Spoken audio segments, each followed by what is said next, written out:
जय हिंद मेरे प्यारे दोस्तों, आप सभी का आपके YouTube channel math class for exam में स्वागत करता हूं दोस्तों। तो दोस्तों आज फिर स्लेटर विथ एग्जाम की दृष्टि से बहुत ही शानदार क्वेश्चन लेके आया हूं दोस्तों। तो दोस्तों बने रहे, पूरा का पूरा व्यू कीजिएगा और अभी तक हमारे चैनल को सब्सक्राइब नहीं किए हैं तो प्लीज सब्सक्राइब करें और बने रहे दोस्तों। तो दोस्तों क्वेश्चन स्टार्ट करते हैं। क्वेश्चन नंबर 1 आपके स्क्रीन पर न दिए गए गुणनखंड 3451 के पावर में 51 गुना 531 के पावर में 43 इकाई का अंक ज्ञात कीजिए। यानी इकाई अंक निकालना है दोस्तों, ठीक है। तो क्वेश्चन नंबर 1 दोस्तों क्या है क्वेश्चन में, ना 3451 के पावर में 51 मल्टीपल 531 के पावर में 43 ये दिया हुआ है दोस्तों, और इसका इकाई अंक चाहिए, ठीक है। तो सबसे पहले ध्यान देना दोस्तों कि इसका इकाई अंक में क्या है ना 1, तो बस 1 लिखना है, और पावर में कितना है ना 51, तो 51 लिख देना है। उसी तरह इसका भी इकाई अंक में 1 है, इसके पावर में 43 है। अब आप लोगों को पता होगा दोस्तों कि किसी एक के पावर में चाहे कुछ भी रहे उसका मान जो है वह 1 ही आता है। यानी 1 के पावर में लाख रहे या कुछ भी रहे तो 1 ही होगा मल्टीपल। यहां भी 1 के पावर में 43, तो 43 तो कितना आएगा दोस्तों ना 1 ही आएगा, ठीक है। यानी 1 को 43 बार लिखेंगे और मल्टीपल करेंगे तो 1 ही आएगा। अब 1 को 1 से मल्टीपल करेंगे दोस्तों तो कितना आएगा ना 1 ही आएगा, ठीक है। इसका ऑप्शन नंबर होगा दोस्तों, देखिएगा ना 2 में 1 लिखा हुआ है, तो यही इसका आंसर हो जाएगा, ठीक है।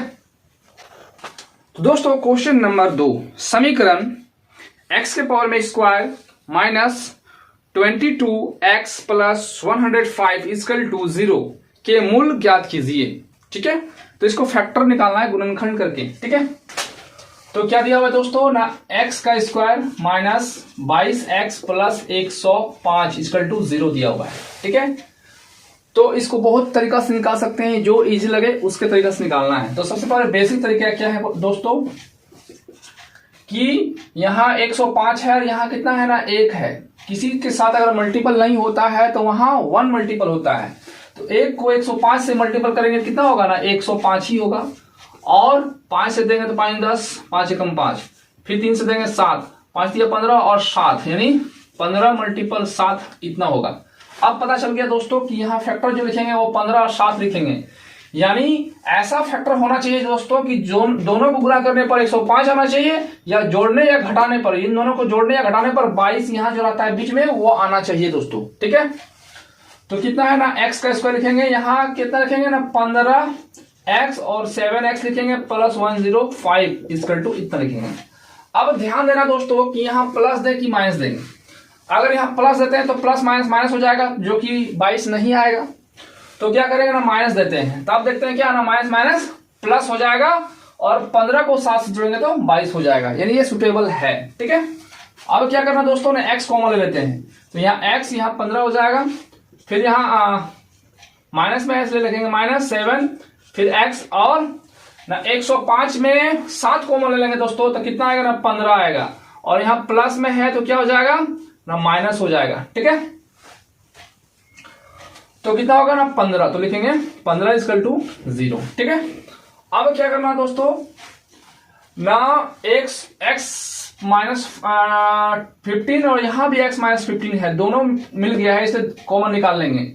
यानी x माइनस 15 को कॉमन निकाल लेंगे तो क्या रहेगा यहाँ ना x रहेगा, इसमें क्या रहेगा ना 7 रहेगा इक्वल टू 0, ठीक है। अब मूल निकालना है दोस्तों, तो मूल निकालने का रूल क्या होता है दोस्तों ने इतना इक्वल टू 0, यानी x माइनस 15 इक्वल टू 0, तो x बराबर क्या हो जाएगा ना 15 होगा। दूसरा क्या होगा x माइनस 7 इक्वल टू 0, तो x बराबर क्या हो जाएगा ना 7 होगा। तो दो जो मूल होगा वह 15 और 7 होगा। ये ऑप्शन नंबर किसमें है दोस्तों, ऑप्शन नंबर इसका होगा नंबर 1 में दिया हुआ है, ये इसका आंसर हो जाएगा, ठीक है। तो क्वेश्चन नंबर 3 दोस्तों, दो संख्याओं का योग 20 है और उन संख्याओं के वर्ग का अंतर 80 है, बड़ी और छोटी संख्याओं का अनुपात ज्ञात कीजिए, ये निकालना है दोस्तों, ठीक है। तो दो संख्या, तो पहली संख्या मान लेते हैं x और दूसरी संख्या y, और दोनों का योग दोस्तों दिया हुआ है 20 दिया हुआ है। इसको इक्वेशन नंबर 1 मान लेते हैं। ठीक है, अब क्या है ना, इसके वर्गों का अंतर भी दिया हुआ है दोस्तों, का अंतर यानी पहला संख्या x और दूसरा संख्या y का वर्ग का अंतर इसको दिया हुआ 80। ठीक है, तो ये फॉर्मूला पढ़े होंगे आप लोग कि a square minus B square का फॉर्मूला होता है a प्लस बी और a माइनस बी होता है। ठीक है, तो क्या होता है ना, a प्लस बी हो जाएगा और a माइनस बी यानी x का फॉर्म में है तो यहाँ x प्लस वाई और यहाँ x माइनस वाई हो जाएगा। ठीक है, अब ध्यान दे सकते हैं कि x प्लस वाई का मान दिया हुआ है कितना ना 20, तो यहाँ 20 लिखना है और यही 20 यहाँ डिवाइड चल जाएगा, यानी x माइनस वाई का मान यानी 20 से डिवाइड दे देंगे तो 20 को जब हम 80 से डिवाइड देंगे कितना आएगा ना 4 आएगा। इक्वेशन नंबर 2 मान लेते हैं। ठीक है, अब क्या करना है ना, इक्वेशन 1 और 2 से, अब जब इक्वेशन 1 और 2 से करेंगे तो क्या हो जाएगा ना, x plus Y equal to कितना था ना 20, और इसमें क्या है ना x minus Y equal to 4 है। अब ये कट जाएगा तो x कितना हो जाएगा ना 2x इक्वल टू कितना हो जाएगा ना 24, तो ये इससे काट सकते हैं 12 में, यानी x का मान जो होगा वह 12 होगा, 12 होगा। ठीक है, अब क्या करना दोस्तों ना, x का मान इक्वेशन 1 में रखने पर 1 में अगर यहाँ 12 रखते हैं तो ये 12 जाके घट जाएगा, तो 20 में 12 जाएगा कितना होगा 8 होगा, तो यहाँ y का मान डायरेक्ट हम 8 लिख सकते हैं। ठीक है, अब क्वेश्चन में क्या दिया हुआ दोस्तों ना, बड़ी संख्या और छोटी संख्या का अनुपात, तो बड़ा संख्या को 12 मान लेते हैं, तो अनुपात में बोला गया दोस्तों, अनुपात बड़ी संख्या, तो बड़ी संख्या को 12 माने हैं तो 12 होगा, छोटी संख्या कितना है 8, तो 8 लिखेंगे। अब 4 से काटना है तो 4 × 12 4 दूनी 8, तो 3/2 होगा, यानी 3:2 होगा। इसका ऑप्शन नंबर होगा दोस्तों नंबर 2 होगा। ठीक है, तो इस तरह से निकाल सकते हैं इजी से और आसानी से। ठीक है, तो क्वेश्चन नंबर 4 दोस्तों, एक वृत्त में निहित एक समद्विबाहु त्रिभुज का क्षेत्रफल 4√3 सेंटीमीटर है, तो वृत्त का क्षेत्रफल ज्ञात कीजिए दोस्तों। ठीक है, तो एक वृत्त में निहित है, क्वेश्चन नंबर 4, एक मान लेते हैं वृत्त, ये हो गया वृत्त। ठीक है, और इसी वृत्त बाहु त्रिभुज है, समबाहु त्रिभुज किसे कहते हैं, जिसकी तीनों भुजा आपस में बराबर हो उसे समबाहु त्रिभुज कहते हैं। ठीक है, और इसमें दिया हुआ दोस्त ना, समबाहु त्रिभुज में क्या होता है ना, तीनों भुजा बराबर होता है, तो मान लेते हैं a। ठीक है, और इस केंद्र से जो यहां तक आएगा इसको क्या कहते हैं ना, r बोलते हैं, ये निकालना है दोस्तों। ठीक है, ये केंद्र से होते हुए ना, सबसे पहले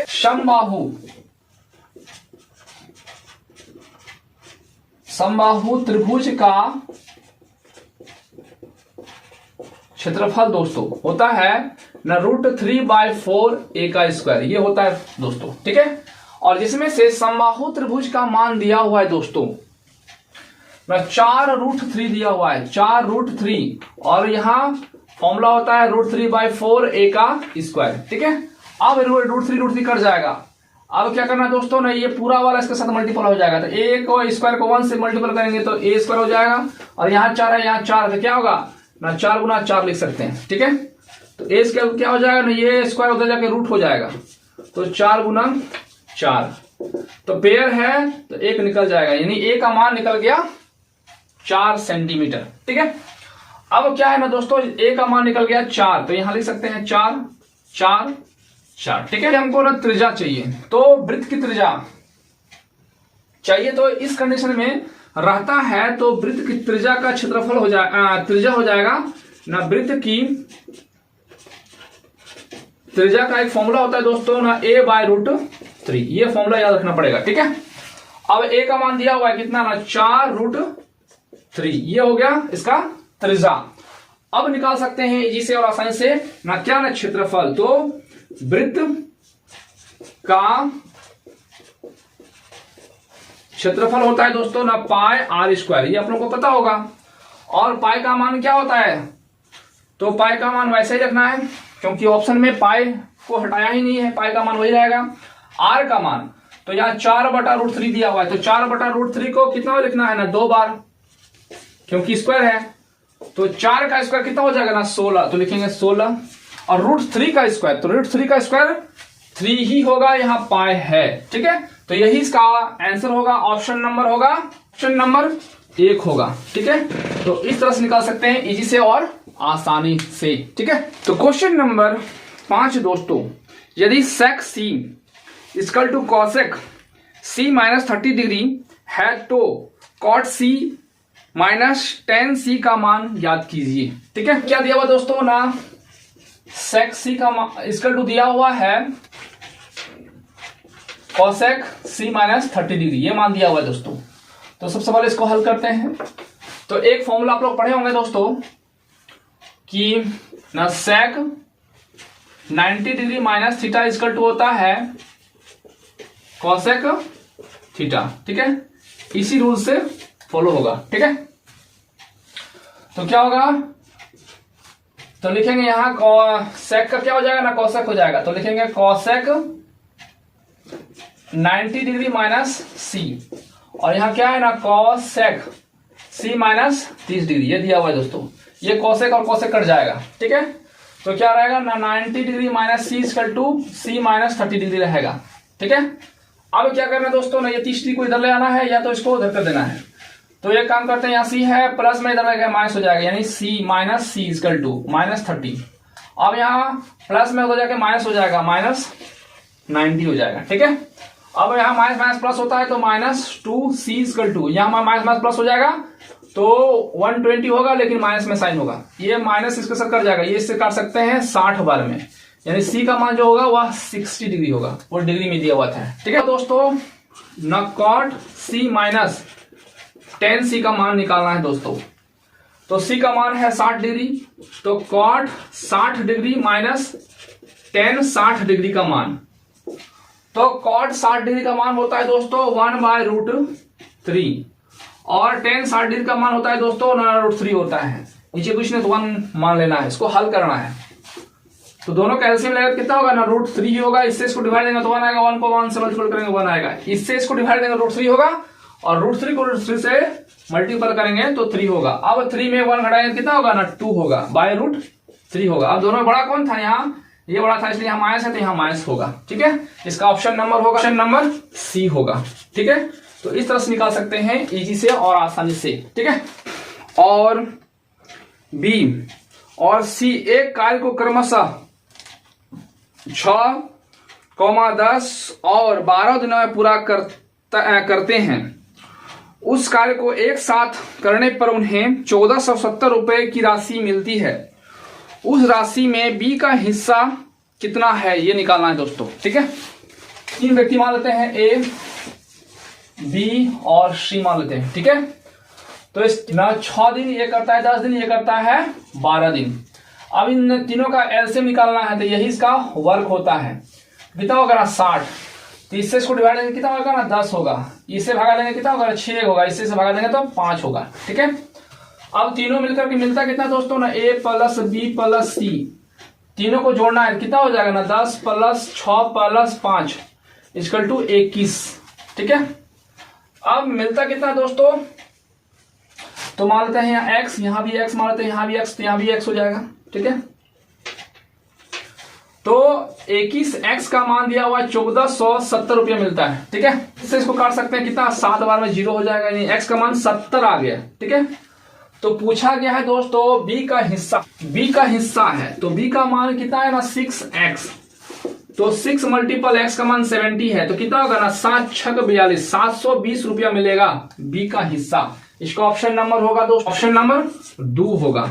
ठीक है, तो इस तरह से निकाल सकते हैं इजी से और आसानी से, और इस तरह का क्वेश्चन एग्जाम में रहता ही रहता है दोस्तों। ठीक है, तो क्वेश्चन नंबर 7 दोस्तों, अशोक और कमल 3:8 के अनुपात में वह अपनी राशि का निवेश करके एक व्यवसाय की शुरुआत करते हैं, और वर्ष के अंत में 12,100 रुपए, वर्ष के अंत में लाभ 12,100 रुपए था, तो अशोक को प्राप्त होने वाली राशि का लाभ की राशि क्या है, ये निकालना है दोस्तों। ठीक है, तो दिया हुआ है और कमल है। ठीक है, और ये व्यवसाय स्टार्ट करता है दोस्तों न 3 और 8 के, तो x मान लेते हैं इसको, इतना स्टार्ट करता है। ठीक है, और लाभ होता है तो अशोक प्लस कमल को लाभ होता है, पहले इसका निकालते हैं। तो अशोक और कमल को तो 3 + 8 यानी 3x plus 8x equal to 11x, और इसी में इसका लाभ होता है और मिलता है, यानी 11x पर लाभ मिलता है 12,100 रुपया का लाभ होता है। इससे इसको काटेंगे तो 11 बार में आएगा 11 और यहाँ 2 जीरो है, 2 जीरो रहेगा। ठीक है, यानी x का मान होगा 1100। ठीक है, तो पूछा गया है अशोक को कितना लाभ होगा। अशोक का रेशियो है लाभ का, तो अशोक का कितना है ना 3x है, तो 3 गुना 1100 तो कितना हो गया 11 तिया 33 और 2 जीरो था 2 जीरो होगा, यानी 3300 रुपया जो है अशोक को लाभ होगा। इसका ऑप्शन नंबर 2 होगा। ठीक है, तो इस तरह से निकाल सकते हैं इजी से और आसानी से। ठीक है, तो क्वेश्चन नंबर 8 दोस्तों, एक कुर्सी को 540 रुपए में बेचकर एक दुकानदार को 10% की हानि होती है, तो जब उसे 10% लाभ प्राप्त होगा तो कुर्सी का विक्रय मूल्य क्या था, यह निकालना है दोस्तों। ठीक है, तो मान लेते हैं किसी वस्तु का क्रय मूल्य जो है 100 है, इसी को बेचने पर ना कितना है ना 10% की हानि होती है, तो 90 का दिया हुआ है 90%, 10% की हानि होती है 90 और 90 का मान दिया हुआ है 540। ठीक है ना, 540 में बेचने पर 10% की हानि होती है तो 90% 90 होगा। तो क्वेश्चन पूछा गया दोस्तों जब उसे 10% लाभ हो तो विक्रय मूल्य क्या होगा, यानी लाभ मतलब क्रय मूल्य मारे थे 100 तो 10% लाभ तो 110, तो 110% इक्वल टू वाट, ये निकालना है दोस्तों। अब इसको इसके साथ गुना करना है, तो कितना होगा ना 90 गुना x इक्वल टू 110 गुना 540।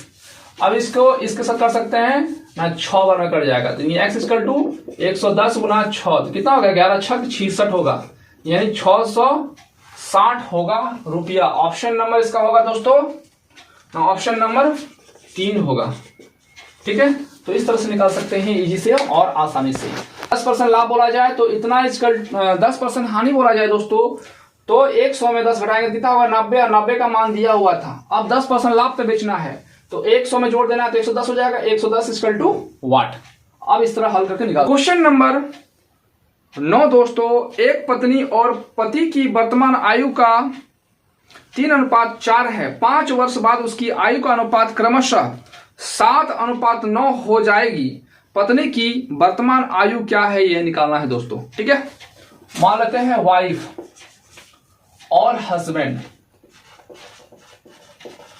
इसका रेशो दिया हुआ है तो 3 और इसको मान लेते हैं 4, ये दिया हुआ है दोस्तों। ठीक है, और 5 वर्ष के बाद इसका रेशियो क्या हो जाता है दोस्तों ना 7:9 हो जाता है। ठीक है, तो अगर इस तरह का क्वेश्चन आता है तो आप इजी से निकाल सकते हैं। क्या करना है, इसको इसके साथ मल्टीपल करना है, इसको इसके साथ मल्टीपल करना है, यहां लिखना है तो 7 4 28, यहां 28 लिखेंगे और 9 3 27 तो 27 लिखेंगे, इसको घड़ा के लिखना है तो कितना आएगा ना 1 आएगा। अब इसका बीच का डिफरेंस कितना है ना 2 और यहाँ कितना है ना 5 इयर्स बाद बोला गया था ना, तो ये 5 यहां लिखना है गुना करके 5 और जो डिफरेंस होता है यहाँ डिवाइड देना है, तो 5 गुना 10, 10 को 1 से डिवाइड देंगे कितना आएगा ना 10 आएगा। ठीक है, तो अब क्या करना है दोस्तों ना पत्नी की वर्तमान आयु, तो पत्नी की वर्तमान आयु क्या है ना 3x है, तो 10 से गुना करना, यहाँ 3 है ना तो 3 को 10 से गुना करना, कितना हो जाएगा ना 30 वर्ष हो जाएगा पत्नी की वर्तमान आयु। अगर हस्बैंड का बोला जाता है तो इससे गुना करते हैं तो 10 चौक 40 हो जाता है, तो ऑप्शन नंबर इसका दिया हुआ है 30 वर्ष, ऑप्शन नंबर इसमें होगा ना 3। ठीक है, तो इस तरह से निकाल सकते हैं इजी से और आसानी से। ठीक है, तो क्वेश्चन नंबर 10 दोस्तों, वर्तमान में विमल और विनय की आयु का अनुपात 4:5 है, 6 वर्ष बाद विमल की आयु 26 वर्ष होगी। वर्तमान में विनय की आयु क्या है ये निकालना है दोस्तों। ठीक है, तो वर्तमान में विमल और विनय है, इसका अनुपात दिया हुआ है दोस्तों, वर्तमान अनुपात 4:5 दिया हुआ है, ये वर्तमान का रेशियो है। ठीक है, और जिसमें से 6 वर्ष के बाद विमल की आयु दिया हुआ है, तो विमल का 6 वर्ष के बाद दिया हुआ है, 6 ईयर बाद किसका है ना विमल का 26 है, तो वर्तमान में क्या होगा ना वर्तमान में होगा यही 6 वर्ष घटा देना तो 20 होगा। ठीक है, तो पूछा क्या गया दोस्तों ना, पूछा गया है विनय की वर्तमान आयु यानी 4x, यानी x मान लेते हैं इसको, तो 4x का मान 20 है, 4x का मान 20 है, क्योंकि वर्तमान में विमल का दिया हुआ है ना, तो यहाँ 4 वर्तमान में था तो ये 6 वर्ष का बाद का रेशो था, तो वर्तमान में निकाल लिए, ये 6 हटा देना है। कहने का मतलब ये है कि अगर किसी बॉयज का एज 6 वर्ष के बाद 36 हो जाएगा तो वर्तमान में क्या होगा ना, 6 घटा देना है। तो बस यहाँ भी 6 घटाना है, कितना होगा ना 20। तो 4x का मान दिया हुआ है 20, इससे कर सकते हैं तो 5 बार में जाएगा, यानी x का मान जो मान हो गया वह 5 हो गया। तो क्वेश्चन में पूछा गया दोस्तों ना विनय की आयु क्या है, तो विनय का कितना दिया ना 5x दिया हुआ है, तो लिख सकते हैं ना 5 गुना x का मान कितना दिया ना 5, तो कितना हो जाएगा ना 25 हो जाएगा। तो 25 वर्ष हो जाएगा। इसका ऑप्शन नंबर होगा दोस्तों 3 होगा। ठीक है, तो इस तरह से निकाल सकते हैं इजी से और आसानी से। तो क्वेश्चन नंबर 11 दोस्तों, एक पासे को फेंका जाता है तो क्या प्रायिकता है कि पासे पर दिखाई गई संख्या 2 से विभाज्य नहीं है। तो अगर एक पासा को फेंका जाता है तो आएगा क्या ना, 1 आएगा, 2 आएगा, 3 आएगा, 4 आएगा, 5 आएगा, 6 ही आएगा। तो 2 से विभाज्य नहीं होगा, तो 2 से विभाज्य क्या नहीं होगा, ये नहीं होगा, ये भी नहीं होगा और ये भी नहीं होगा। तो 3 ऐसा संख्या है जो कि 2 से विभाज्य नहीं होगा। तो प्रायिकता निकालना है, प्रायिकता 2 से विभाज्य नहीं होने वाला। तो कितना हुआ ना, 1 2 3 हुआ, तो 3 लिखेंगे। और टोटल संख्या कितना है ना 6, तो 6 लिखेंगे। तो 3 कम 3 3 6, यानी 1/2 होगा। ठीक है, तो यही इसका प्रोबेबिलिटी होगा, प्रायिकता होगा। इसका ऑप्शन नंबर होगा ऑप्शन नंबर 4 होगा। ठीक है, तो इस तरह से निकाल सकते हैं। ठीक है, तो क्वेश्चन नंबर 12 बहुत ही प्यारा क्वेश्चन। एक ट्रेन 400 मीटर और 160 मीटर लंबे 2 पुल को क्रमशः 110 सेकंड में और 60 सेकंड में पार करती है। ट्रेन की लंबाई क्या है, कितनी है, ये निकालना है दोस्तों। तो मान लेते हैं ट्रेन की लंबाई को x मान लेते हैं, और न 2 पुल है। तो पहला पुल की लंबाई कितना है दोस्तों, न पहला पुल का दिया हुआ 400 मीटर है और ट्रेन की लंबाई को मान लेते हैं x, इसी को पार करने में 110 सेकंड लगता है। और दूसरा पुल दोस्तों ना 160 है और ट्रेन की लंबाई x, इसको पार करने में दोस्तों 60 सेकंड का समय लगता है। तो ट्रेन की लंबाई निकालना है, यानी x का मान निकालना है। ये जीरो इसके साथ काट सकते हैं। अब इसको इसके साथ मल्टीपल करेंगे, इसको इसके साथ मल्टीपल करना है। तो 11 को इससे मल्टीपल करना है, तो 11 लिखेंगे 160 प्लस x, फिर 6 गुना 400 प्लस x। तो 11 को इसके साथ मल्टीपल करना है दोस्तों, कितना हो जाएगा ना 6710 हो जाएगा, 1760। अब 11x को x से मल्टीपल करेंगे तो 11x हो जाएगा। 6 को 400 से मल्टीपल करेंगे तो 6 चौक 24 और 2 0, 2400 हो जाएगा। प्लस 6 को x से मल्टीपल करेंगे तो 6x हो जाएगा। ठीक है, अब x को एक साथ ले आना है, तो यहाँ कितना है 11x है और यहाँ प्लस में 6x है, तो माइनस 6x हो जाएगा, इक्वल टू 2400 है। यहाँ प्लस में हो जाके माइनस हो जाएगा, 1760 हो जाएगा। अब घटाना है दोस्तों, तो इसको घटाना है, कितना होगा ना 5x। इसको यहां लिखेंगे कितना हो जाएगा ना 640 होगा। अब 5 से कर सकते हैं 128, यानी x का मान जो होगा वह 128 होगा। तो ट्रेन की लंबाई पूछा गया था, 128 क्या होगा ना मीटर होगा। ठीक है, इसका ऑप्शन नंबर 3 होगा। ठीक है, तो इस तरह से निकाल सकते हैं इजी से और आसानी से। इस तरह का क्वेश्चन एग्जाम में रहता है दोस्तों। आज का लास्ट क्वेश्चन नंबर 13 दोस्तों, 6 सेंटीमीटर लंबाई की एक जीवा वृत्त के केंद्र से 4 सेंटीमीटर की दूरी पर है। वृत्त का व्यास ज्ञात कीजिए दोस्तों। ठीक है, तो सबसे पहले एक वृत्त बनाते हैं। ठीक है, और ये केंद्र है, मान लेते हैं केंद्र है, इसी से 4 सेंटीमीटर दूरी पर एक मान लेते हैं जीवा है, इसको जीवा बोलते हैं। 4 सेंटीमीटर की दूरी पर है तो इसको 4 मान लेते हैं। ठीक है, और यहां से यहां तक का दूरी निकालना है, r का मान निकालना है दोस्तों, r। ठीक है, जीवा की लंबाई यानी a, इसको मान लेते हैं b, इसको c, इसको d मान लेते हैं। ठीक है, तो जीवा की लंबाई दिया हुआ है दोस्तों 6 सेंटीमीटर, तो यहां से यहां तक होगा 6 सेंटीमीटर, तो यहां कितना होगा ना 3, यहां भी 3 होगा। तो ना पाइथागोरस रूल से निकाल सकते हैं ना AD का स्क्वायर इक्वल टू होता है AC का स्क्वायर प्लस DC का स्क्वायर। तो AC का कितना है ना 3 का स्क्वायर और DC का कितना ना 4 का स्क्वायर। तो इसका 3 का कितना होगा, 3 का स्क्वायर 9 होगा और 4 का स्क्वायर 16 होगा, कितना होगा ना 25 हो जाएगा। अब यहाँ AD था, स्क्वायर उधर जाएगा, क्या हो जाएगा ना रूट हो जाएगा, तो कितना हो गया ना 5। तो निकल गया ये R का मान, यहाँ R लिखे थे। तो दोस्तों क्वेश्चन में पूछा गया है तो वृत्त की व्यास ज्ञात कीजिए। तो वृत्त की व्यास यानी व्यास निकालना है दोस्तों, तो व्यास का फॉर्मूला होता है 2 × r, यानी व्यास जो होता है वह त्रिज्या का दोगुना होता है। तो त्रिज्या कितना है ना 5 है, तो 5 का दुगुना कितना होगा ना 10 होगा, ना 10 सेंटीमीटर दिया हुआ। इसका ऑप्शन नंबर होगा ऑप्शन नंबर 1 होगा। ठीक है, इस तरह से निकाल सकते हैं आप इजी से और आसानी से दोस्तों। तो दोस्तों आज का क्लास अच्छा लगा होगा तो please like share and subscribe जरूर कीजिएगा दोस्तों।